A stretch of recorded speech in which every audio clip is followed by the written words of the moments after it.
guys, I'm Madison Mary and welcome back to my channel. Today I have a brand new booktuber reading vlog for you guys.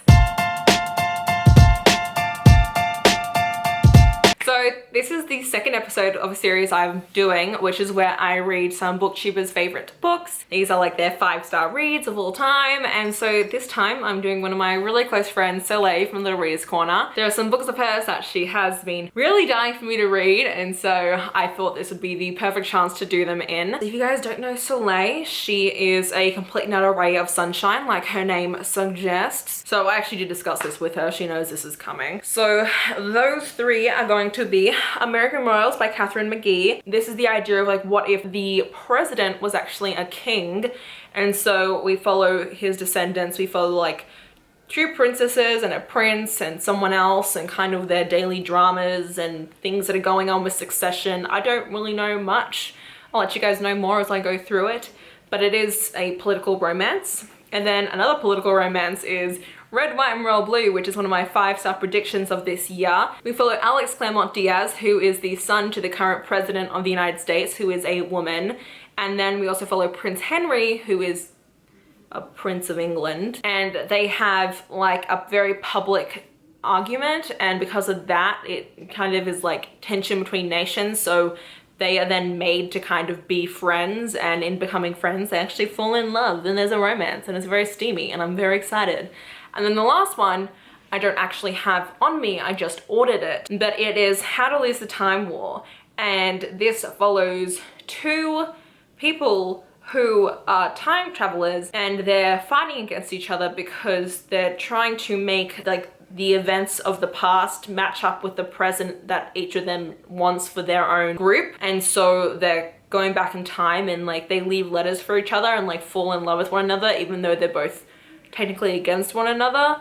That's all I know. But I'm excited. It's supposed to be really good. So, you know, we got a lot going on, but this should be good. I think I'm gonna start with American Royals.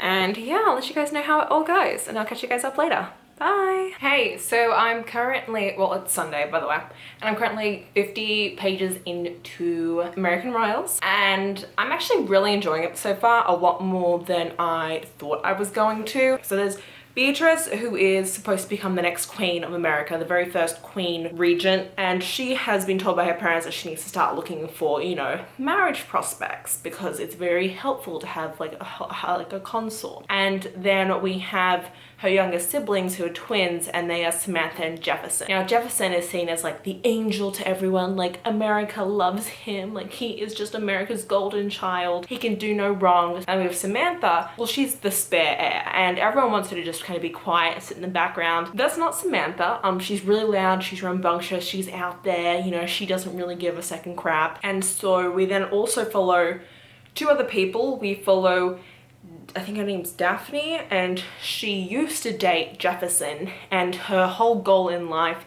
is to become a princess.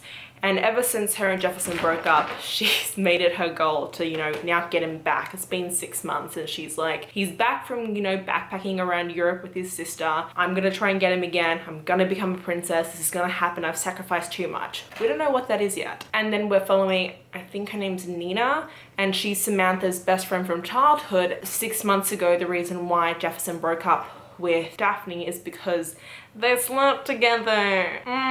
So that's all the tea that's going on. And it seems to me, this is only 50 pages in, so I'm not considering this like spoilers. It seems to me like Beatrice is actually in love with her personal guard, because he's like only I think 2 years older than her. Like they have a whole romance, but she has to fulfill the crown. She has to think of the crown, not her heart. The other issue is the fact that Samantha has kind of just, you know, kissed one of Beatrice's marriage prospects. So I think that's gonna also become a whole issue, the fact that she's like kind of getting it on with like one of the marriage prospects that, like, you know, Beatrice is supposed to be getting it on with instead. So it's kind of funny because the relationship between Beatrice and Samantha reminds me of the sister relationship in The Lux, which I hated, but this seems like a better version of it. I'm intrigued to see how this is gonna go. How many pages even is this? 440. Okay, catch you guys up later. Bye.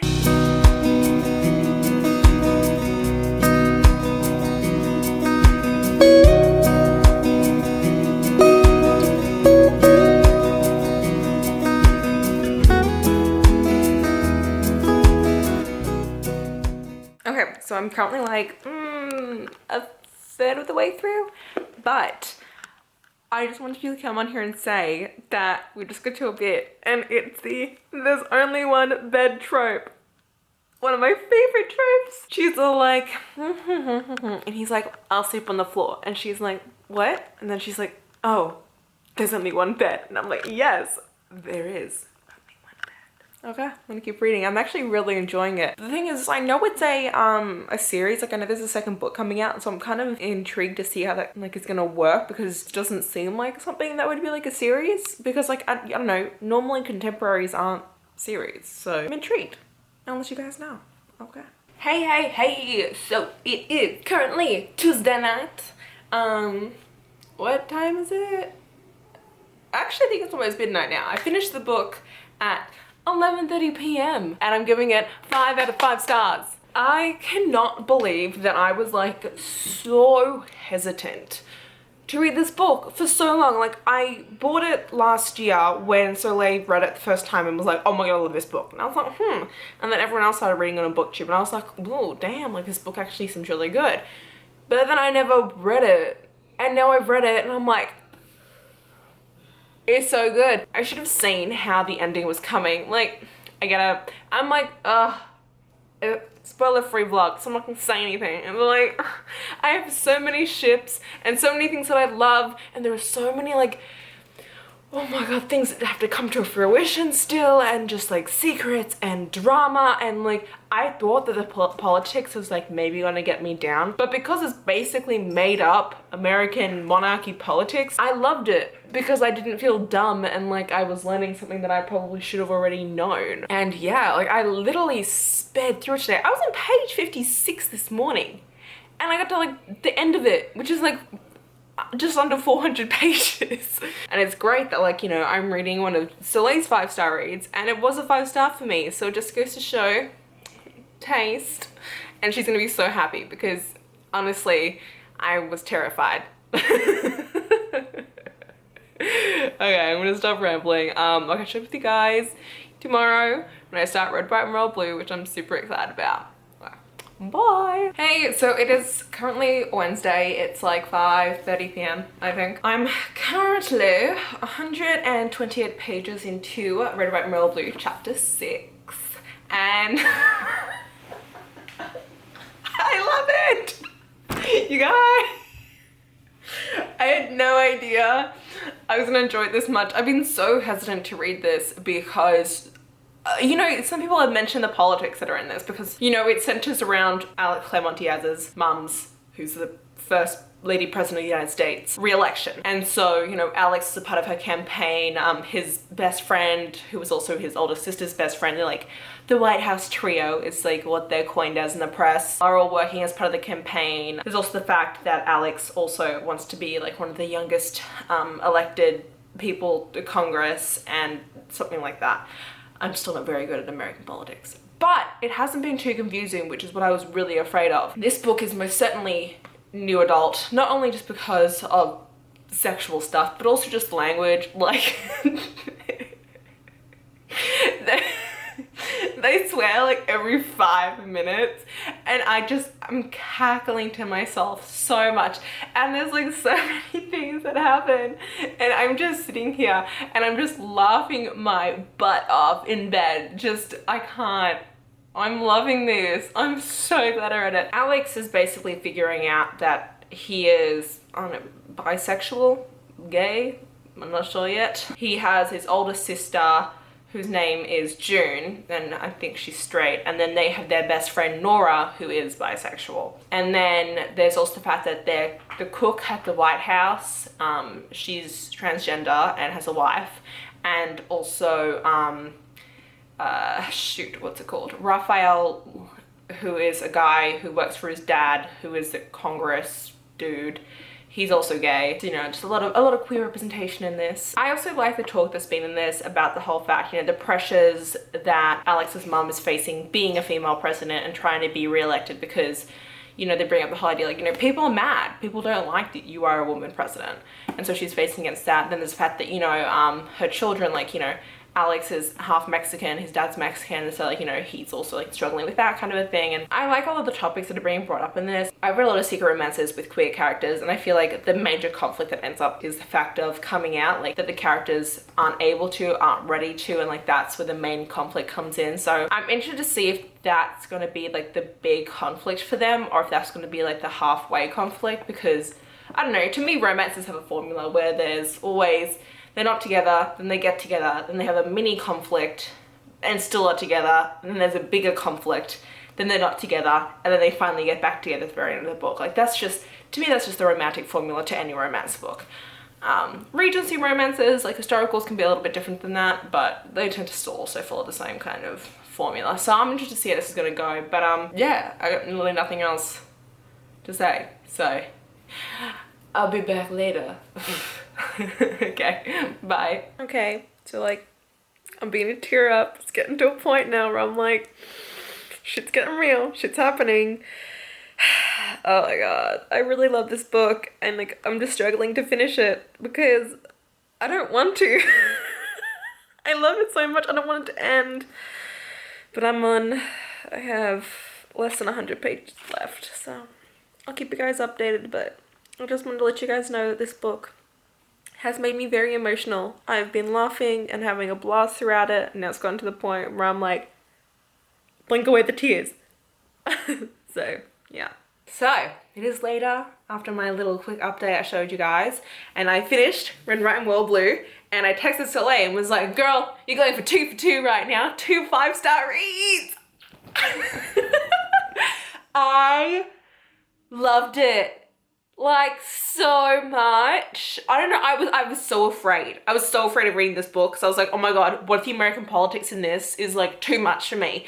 And it wasn't. In fact, I actually learned stuff. I learned American politics. Like things I didn't know before, because I don't know. I never really understood like why like people wanted like that you could, I'm not making any sense. Like the idea of like, oh, you can win states X, Y, and Z, or just states A and B, and they both like have the same effect. I was like, because like some states have like a bigger electoral vote and like things like that. I didn't know this stuff because I can't vote here in the US. I'm not a citizen. So it's just interesting, and I freaking loved it. I think that it was handled beautifully. My only complaint about the book is the amount of Harry Potter references in it, and not just because of everything with J.K. Rowling's been going on because she's a TERF, but also because I never liked Harry Potter. I read the first book as a kid, that's it, and then I watched the movies. I feel like it's just so overdone in books. Like so many books reference Harry Potter, and I'm like, really?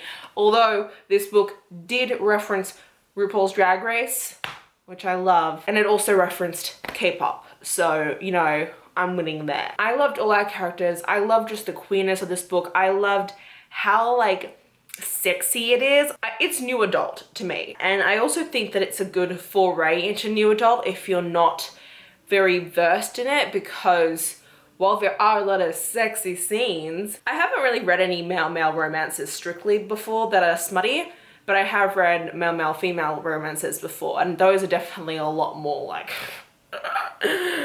than this was. But I definitely think that if it's a good foray if you're someone who wants to get into that kind of stuff as well, because it's like just the right amount in my opinion. But I also just love the relationship between all of our characters and the growth of them and just the things that they went through and the topics that were discussed. I think it's a phenomenal book, and I totally understand why last year it won like a Goodreads award and why it was some of people's top book of 2019, and like how it was literally in like half the people I watched videos for best book of 2019. Like I can easily see it being in one of my best books 2020. Like this has been going so well for me, and I gotta give Soleil props for that. Anyway, just to give you guys a little life update. Today has been a experience. So last night internet wasn't going very well. It was extremely slow. Woke up this morning and internet was just kaput. We tried restarting it. My brother is currently doing online summer classes, and so we've been trying to get it working, and it was done. It was not working. So in the morning, first thing, I drove my brother to the nearest library, and we sat outside on the road in my car so we go connect to the internet. And then after we finished that class, we came back, a guy came over, he goes, yeah, so it's not actually the router's fault, it's, you know, Optimum themselves. And I'm like, oh, great. So it's the service provider. So my brother had to go again. For like 3 hours, he sat outside the library on his laptop coding. Came back, then we went out again, came back, and then we went out again. The amount of times we did with this, it was ridiculous. And you know what? You didn't realize how much you need the internet. Okay, like I have emails and I'm trying to apply to jobs at the moment and it was so frustrating. But now it's all fixed, so we're okay. Anyway, the other thing is my parents came back from New York, so I have How to Lose the Time War by Amal El-Mohtar. Amal El-Mohtar. And ooh, that sound of it like opening. Oh wow, oh, it's so cute. I'm gonna end this clip here and I will talk to you guys tomorrow when I start. This is how you start or lose it. You lose the time war. How you lose the time war. Okay, goodbye. Okay, so I finished How You Lose the Time War and I didn't love it. It actually took me, what is it, Monday? It took me 3 days to read it and it's under 200 pages, so this is a lot. I think it just wasn't interesting to me. I did like the end, but I think that I didn't fully understand it. Like, it's a very convoluted world. I think that the issue I had with it is, you know, the fact that it is this war that is raging between these two companies to try and get their own desired future, and just like kind of understanding how these two agents, Red and Blue, are in different, like, you know, times and these like made up places and actual places, and every time you're reading it I was just kind of confused because like it pretty much took me the entire book to really understand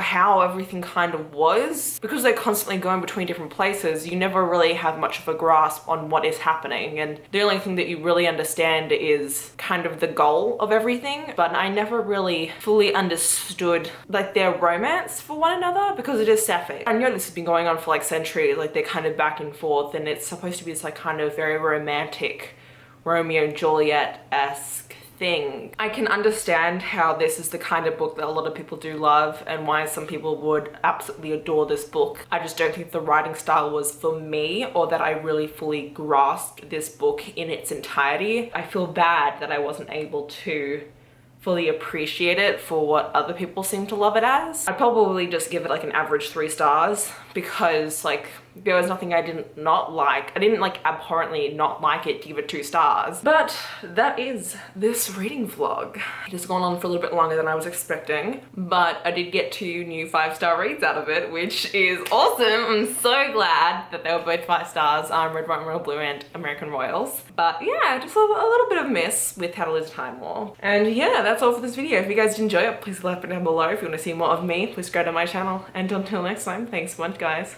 Bye!